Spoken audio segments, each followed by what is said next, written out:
Here's a step-by-step guide to help you troubleshoot and fix software that won't run on a PC, Windows specifically. The steps go from simple to more advanced. Step 1. Check system requirements. Find the software's requirements on the official website or in the installation manual. On your PC, press Windows and R together, type dxdiag, and then press Enter. Check your operating system version, RAM, processor, and graphics. If your PC doesn't meet the minimum requirements, the software may not run properly. Step 2. Restart your computer. Sometimes a simple reboot can fix those temporary conflicts or glitches that pop up. Step 3. Run as administrator. Go ahead and right-click the software icon, then choose Run as Administrator. If you see a User Account Control or UAC prompt, just accept it. Step 4. Check Compatibility mode. Right-click the software icon and select Properties. Then head over to the Compatibility tab. Check the box that says Run this program in compatibility mode and pick an older version of Windows, like Windows 8 or 7. Finally, click Apply, then OK. Alright, step 5 is to update Windows and your drivers.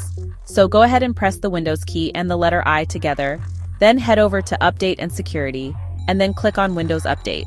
After that, just click on Check for Updates. This helps make sure your system is running the latest fixes and improvements.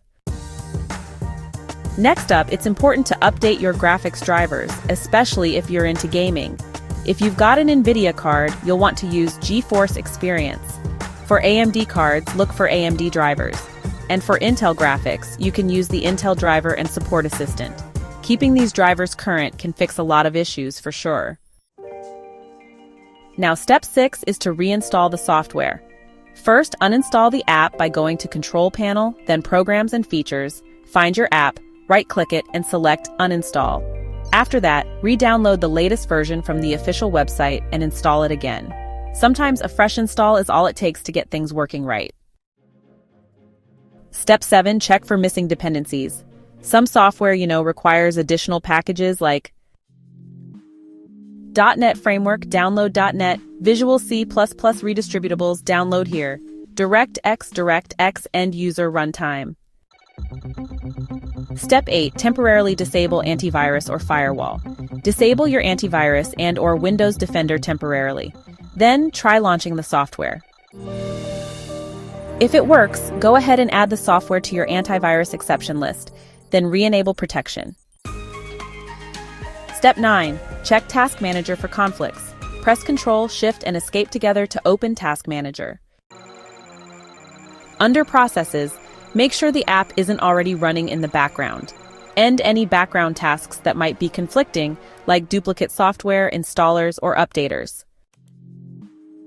Okay, so step 10 is to check the installation directory and permissions. Go ahead and navigate to the folder where the software is installed, like, for example, C:\program files /your software. Now right-click on that folder, select Properties, and then head over to the Security tab. You want to make sure your user account has full control just to be sure everything runs smoothly. Next up is step 11. Use Event Viewer for error logs. Press the Windows key +X, then choose Event Viewer. After that, go to Windows Logs and click on Application. Take a look for any error entries related to the software, so you can spot what might be going wrong.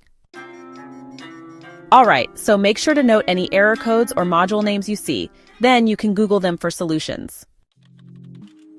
This step is optional, but you can try creating a new Windows user account. Sometimes corrupt user profiles can, cause all sorts of issues. Just go to Settings, then Accounts, then Family and Other Users, and choose Add Someone Else to this PC. Alright, let's go ahead and log in with the new account and try running the software to see how it works. Alright, as a final resort, you can contact support or use forums. If all else fails, don't hesitate to reach out for some extra help. You'll want to visit the software's official support page, and you might also try searching for the error on Reddit, Stack Overflow, or other tech forums. Be sure to provide detailed info, like the exact error messages you're seeing, your operating system version, and the steps you've already tried. Thanks so much for watching. If you found this helpful, go ahead and like, subscribe, and share with your friends. See y'all next time on Tech Chill.